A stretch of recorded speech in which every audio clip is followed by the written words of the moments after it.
Sinasagot ng ating bansa ang hamon ng bagyong pandaigdigang ekonomiya. Ngunit may higit na babagsik na bagyo ang humaharap sa atin.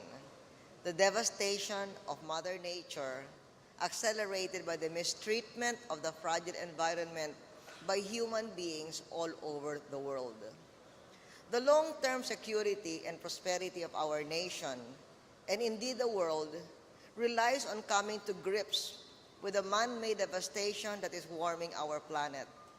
Every day we delay is a day the glaciers melt, the waters rise, food supplies are threatened, and the poor suffer.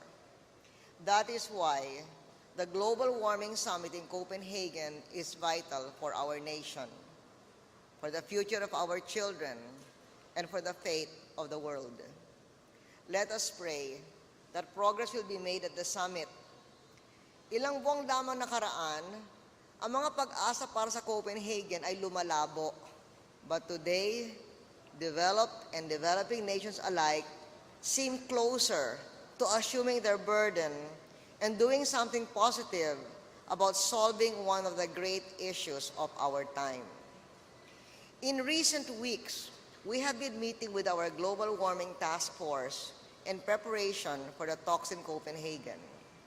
We want to make inroads in Denmark based on science that shows that our nation is being battered by global warming, even if we ourselves have a very good carbon footprint. In fact, in my meeting with multilaterals the other day, the World Bank country representative pointed out that in fact we are where we want the rest of the world to be. But our carbon footprint is already there. We are doing our part for the environment. And yet, while we are not a climate maker because we are not a source of climate change, we are a climate taker.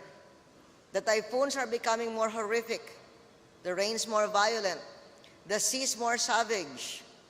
Global warming is affecting our agriculture, our fishing stocks, our forests, and our cities. Kailangan magtrabaho tayo kasama ng buong sangkatauhan para makipagbalikat, gumawa ng mabibigat na desisyon, at palitan ng direksyon upang sagipin ang inang kalikasan at sa ganon, sagipin ang sanlibutan.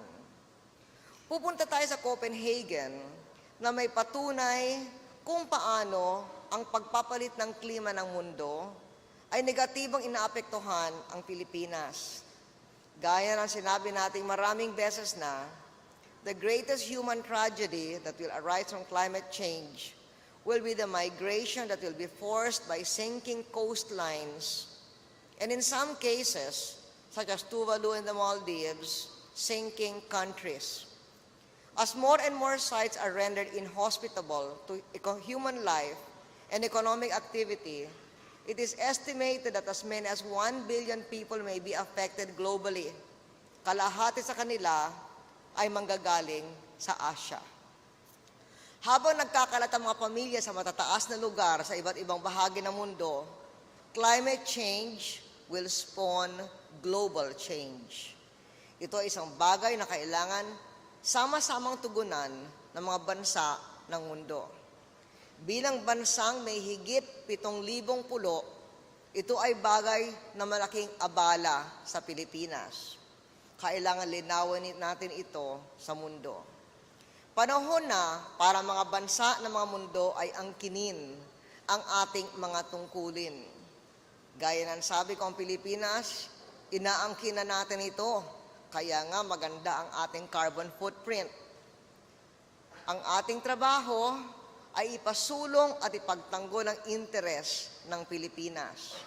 Ang pagluta sa problemang ito ay kakailanganin ang maraming taon, ngunit ibig nating tiyakin na simulan natin ang proseso ngayon upang sa ganon ang mga sumusunod ay maaaring ipagpatuloy na tulungan ang ating bansa ngayon at sa darating na mga taon. Ito ay lalong importante dahil sa panahon ng paghihirap ng pangkabuhayan, the pressures are greatest to abandon the obligation to the environment or to loosen the rules and put economic objectives above environmental interests. This is precisely why, at this point in time, we must call on the world community to be even more vigilant in advancing efforts to tackle the global challenge of climate change. Para sa Pilipinas, we will not go to Copenhagen looking for a handout. We will go to join hands with other nations to band together to solve this problem imposed by man. Lagi nating sinasabi na para sa makatarungang resulta, it is essential for developed and developing countries. It is essential for developed countries to lead in reducing emissions in accordance with the principle of common but differentiated responsibilities. A financial mechanism must also be established to meet the cost of adaptation for developing countries and for an effective development and transfer of technology. Ngunit, habang ang mas mayayamang bansa ay may higit na responsibilidad at pasanin, yan ay hindi dahilan para ang mga umuunlad pang bansa ay iwasan ang kanilang responsibilidad. Kailangan gawin nating lahat ang ating bahagi. At yan ang ating pakay para sa ating summit sa Copenhagen. Maraming salamat sa inyong lahat. Thank you, Mrs. President, and the nation wishes you God's